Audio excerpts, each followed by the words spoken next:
Okay children, we are on page 17 now. हम यहाँ से पढ़ रहे हैं. Soon after his arrest, Prem Chopra was released on bail until the court hearing. None of the stolen articles were recovered from his house. He had clearly disposed them off to his gang. In the court, he denied all the charges. Someone else seems to have tampered with Ram Singh 070's programs. The police found me at home, he argued. Counsel Goyal cleared his throat and reached closer to the judge. Considering Mr. Chopra's explanation and the happenings of the last few days, when so many jewelers and curio dealers have been affected, it seems important to know the working of Ram Singh robot. I request Ram Singh robot to be called in the court. अब हुआ क्या है? प्रेम चोपड़ा को arrest कर लिया गया, लेकिन उसे बेल भी मिल गई. सबूत जब ढूंढने निकले तो उनको पुलिस को कुछ नहीं हाथ लगा. प्रेम चोपड़ा ने बहुत क्लेवरली सारे आइटम्स, जो भी चीज़ें उसने चुराए थे, वो कहीं गुम कर दिए थे, गायब कर दिए थे. और जब छानबीन की गई तो उसके घर से कुछ बरामद नहीं हुआ. और उसने दलील क्या दी? उसने कहा कि हो सकता है someone else seems to have tempered, हो सकता है किसी ने रोबोट के प्रोग्राम को हैक किया हो और छेड़छाड़ी की हो. मैंने तो कुछ ऐसा किया नहीं है और मैं तो घर पे ही बैठा हूँ. आप मेरे घर में देख सकते हैं, कुछ भी मेरे पास नहीं है. फिर भी लॉयर जो हैं, काउंसिल गोयल यानी लॉयर जो हैं, उनको शक हो गया था और उन्होंने जज से आग्रह किया, विनती की कि वो ज़्यादा केस में और रोशनी डालने के लिए, ज़्यादा क्लैरिटी के लिए रोबोट जो है राम सिंह 070 रोबोट जो है उसे कोर्ट में बुलाया जाए. Robot goes to court were the headlines in the next day's papers. ये बहुत ही अनोखी बात थी इतिहास में कि कोर्ट में रोबोट को पेश किया जा रहा है विटनेस बॉक्स में और वो केस लड़ेगा. उससे पूछताछ की जाएगी. बहुत ज़्यादा भीड़ इकट्ठी हो गई थी ये जानने के लिए कि अब क्या होता है. अब आप चलेंगे अगले पेज में, देखेंगे कि राम सिंह 070 के मन में जो कश्मकश है, जो कॉन्फ्लिक्ट है, क्या मोड़ लाता है. ये देखिए पेज नंबर 18 पर हम इस पॉइंट पर हैं. क्लिकिंग इस पैराग्राफ को आप रीड करेंगे and you will come to this point. This is the most important part of the lesson और इसे समझने की बहुत ज़रूरत है. A clicking sound indicated the hampering of running tapes and jamming of caution signals. Pip, pip, pip, pip. The crackling sound and the indigo light intensified. A red light flashed on the forehead of Ram Singh robot, signaling danger. Reporting system failed. Tiny shutters in the center of his chest opened, displaying a small TV screen flashing. System disintegrated. Ram Singh robot had defuse. अब राम सिंह से जब प्रश्न पूछे गए, बहुत सारे प्रश्न पूछे गए, तो वो बहुत तनाव में आ गया. उसे समझ नहीं आ रहा था कि वो अपने मालिक की जो बातें हैं वो कोर्ट में बता दे या वो चुप रहे.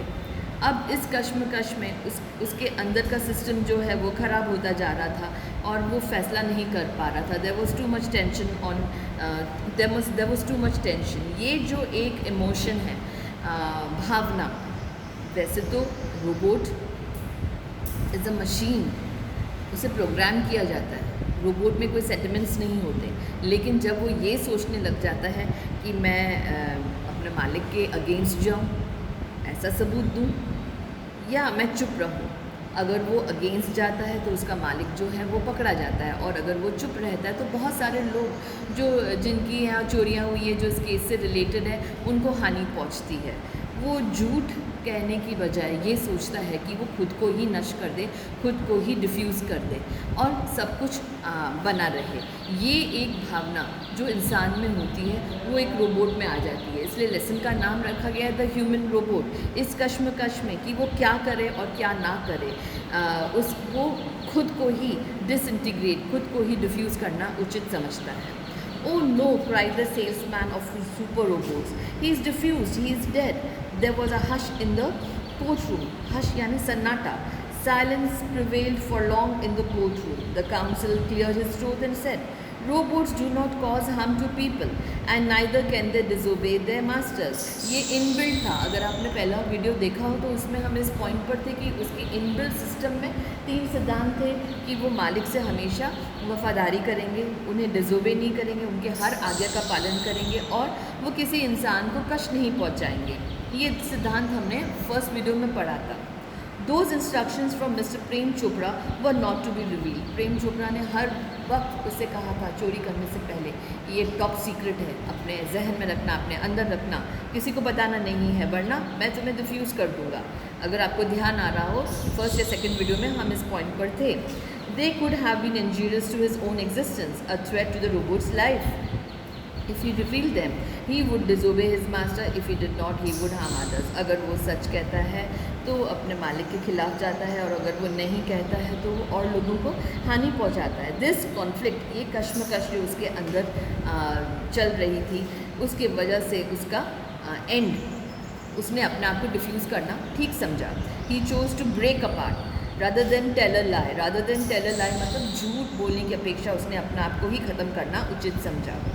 द जज pondered for a while. Pondered for a while का मतलब होता है उसने थोड़ी देर के लिए सोचा, जजमेंट देने से पहले, और बाद में थोड़ी देर के बाद कहा the court declares Prem Chopra guilty of theft. वो समझ गए थे कि ये प्रोग्रामिंग जो है वो प्रेम चोपड़ा ने ही की होगी और उन्हें बिल्कुल यकीन हो गया था कि उसने रोबोट का, प्रेम चोपड़ा ने रोबोट का गैर फ़ायदा उठाया था। The council picked up his file and with a बाउ लेफ्ट द कोर्ट रूम। और जजमेंट जो है वो काउंसिल लॉयर गोयल जो है उसके फेवर में आई और उसके बाद वो कोर्ट रूम छोड़कर चले जाते हैं। ये है पूरी story from page number 16, 17, 18, 3 pages में ये बड़ा सा पार्ट है और काफ़ी सारे वीडियोस मैंने छोटे छोटे बनाए हैं ताकि आप इस लेसन को अच्छी तरह से समझ सकें। मैं फिर से कहूँगी, please read the lesson not once but twice. 2 बार पढ़िए, वीडियोस देखिए अच्छी तरह से और इसे पूरा समझने की कोशिश करें। हाँ, अब सबसे इम्पॉर्टेंट पार्ट है होमवर्क। होमवर्क आप क्या करेंगे? देखिए, ग्लॉसरी सेक्शन में बहुत सारे मीनिंग्स इंग्लिश टू इंग्लिश दिए हुए हैं, लेकिन मैं बोर्ड पर इंग्लिश में वर्ड लिखती हूँ और सामने हिंदी में मीनिंग लिखती भी हूँ और कभी कभी ब्रैकेट में इंग्लिश के सिनोनिम्स या मीनिंग्स लिखती हूँ। तो आपको जो इजी लगे आप वो फॉलो करें। होमवर्क के लिए आप पेज नंबर 23 पर आ जाइए। C7 में शॉर्ट नोट्स दिए हुए 2, Ram Singh 070 the human robot और दूसरा है conflict of Ram Singh 070 with itself. ये दोनों क्वेश्चंस जो है वो शॉर्ट नोट्स के लिए बहुत इंपॉर्टेंट है, बोर्ड एग्जाम में पूछे जाते हैं और उससे पहले C6 के जो प्रश्न हैं वो 1 या 2 अंक के लिए पूछे जाते हैं। वो हमने काफ़ी बार वीडियोस में डिस्कस किए हैं। C6 और C7 आप करेंगे और मीनिंग्स थोड़ा सा देख लेंगे, लेसन की रीडिंग कर लेंगे। ये है आपका होमवर्क। कॉम्प्रीहेंशन वर्कबुक से करेंगे, ग्रामर पार्ट मत कीजिएगा, वो मैं सिखाऊंगी आपको। कॉम्प्रीहेंशन वर्कबुक से करेंगे। Thank you.